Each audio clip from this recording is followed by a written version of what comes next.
may bisita ako rito, yung dati kong mga tauhan sa Legrand. Tauhan namin ni Bernard.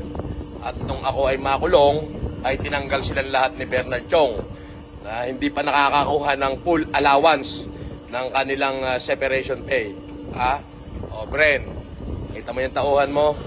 Ang taong tumatalikod sa taong kanyang pinakinabangan ay walang kwentang tao yun.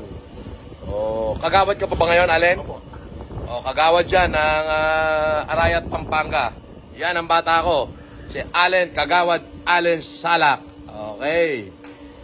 O, shout out sa mga taga-Arayat, Pampanga. Mag-selfie ka rin? Opo. Naka-live ako, naka-ano ako, video ako, magsiselfie ka pa. Yung hahanapin nila sa akin eh. Ba, may selfie pa. Eto, pupuntahan mo na lang to, ipopost ko ngayon. Okay.